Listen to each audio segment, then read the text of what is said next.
Romanos capítulo 4, justificação pela fé. A fé como princípio de salvação. A justificação é o sacrifício que Deus fez pelo ser humano. Quando Jesus Cristo derrama o seu sangue, a morte de Jesus é a morte de Deus. O sangue de Jesus Cristo é o sangue de Deus, né? Então a ressurreição de Jesus é a base da justificação de todo o que crê. Então a ressurreição de Jesus é a base da justificação. Então, a ressurreição. A salvação ela está condicionada à fé. E a resposta disso é que Jesus Cristo ressuscitou. Então, a ressurreição dele é a base da salvação. A ressurreição. Então, ou seja, Deus é o sacrifício perfeito, né? Deus, o Filho de Deus também é Deus. Se você entende acerca da divindade de Jesus Cristo e você entende que Jesus Cristo ele é a expressão exata do Pai, né? Quando os discípulos disseram para Jesus aqui, mostra-nos o Pai, e ele falou, quem me vê, vê ao Pai. Então, Jesus Cristo é o sacrifício perfeito pela humanidade. A condição de salvação é que ele ressuscitou. Qualquer pessoa que não acredita que Jesus ressuscitou, então é um grande problema. A Rudolf Bultmann fala assim, eu não estou preocupado com se Jesus Cristo realmente existiu, ou se ele morreu, ou qualquer coisa, ou ressuscitou.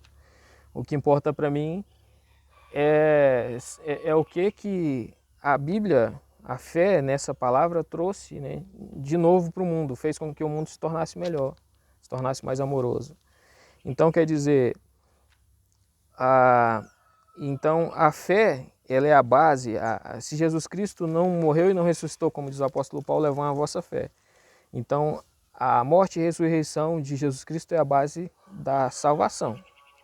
Se a pessoa fala que ele não sabe, né, se Jesus Cristo existiu ou isso não faz sentido para ele, então ele não é cristão.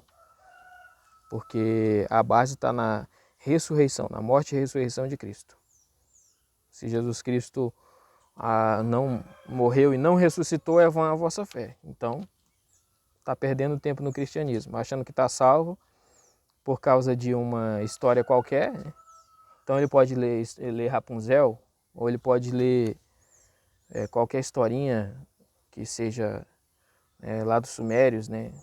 Qualquer historinha antiga e passar a ter fé a partir daquilo que para ele vai estar salvo.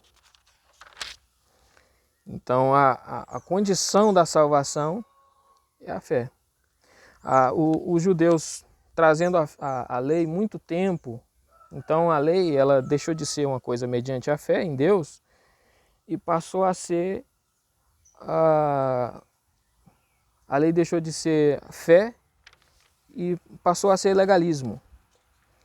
O que originalmente havia sido fundamentado sobre o ato da graça de Deus, a redenção, Êxodo 22, a certa altura havia se tornado, em termos gerais, a base das reivindicações do homem diante de Deus. Então, no caso, se tornou a base das reivindicações do homem.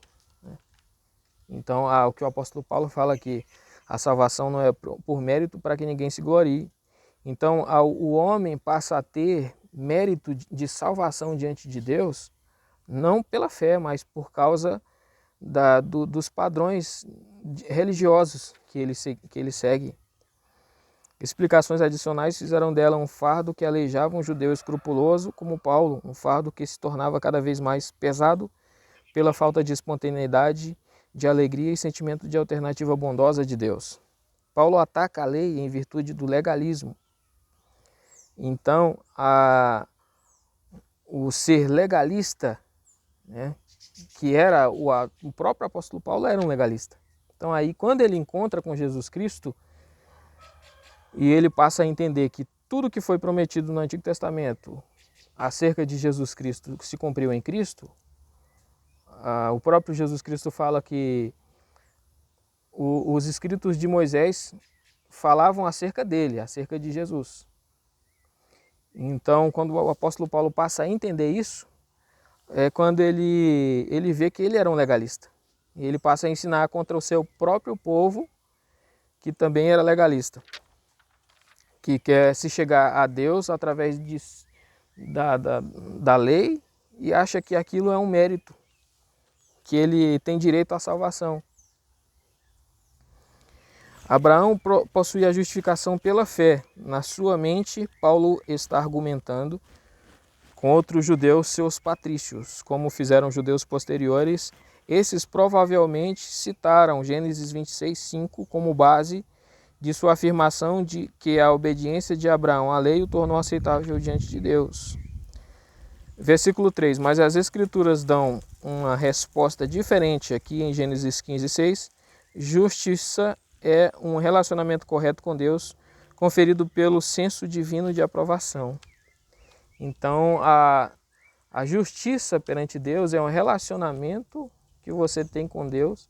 E aí, segundo a ótica de Deus, segundo o senso de Deus de aprovação, é que ele vai falar que você é justo ou não, segundo a vontade dele.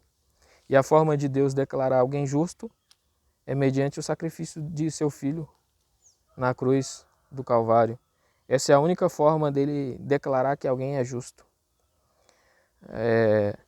Então, a salvação ela não está condicionada a obras, porque Abraão não tinha obra quando ele foi escolhido por Deus.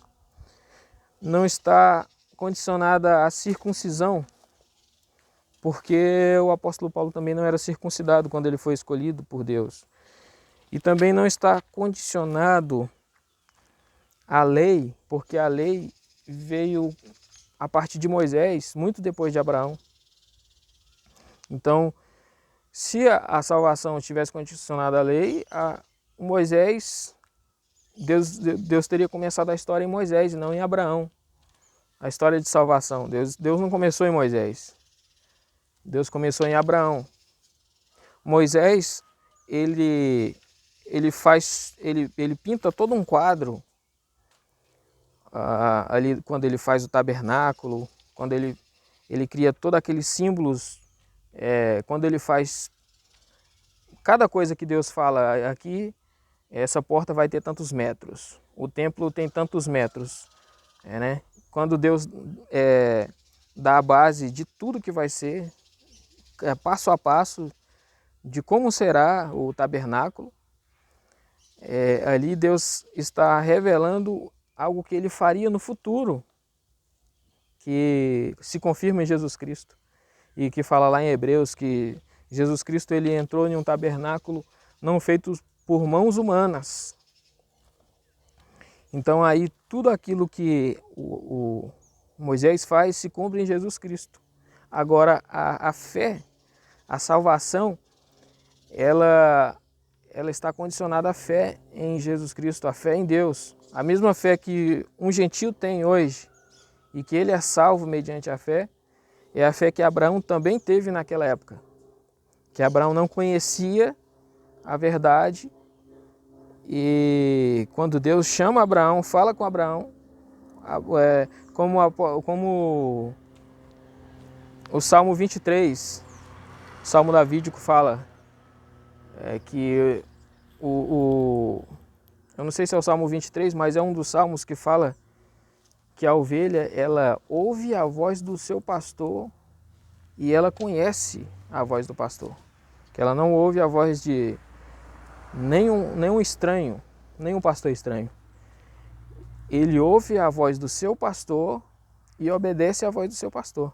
É a mesma coisa que aconteceu com o Abraão, quando ele ouviu a voz do verdadeiro pastor e passou a segui-lo.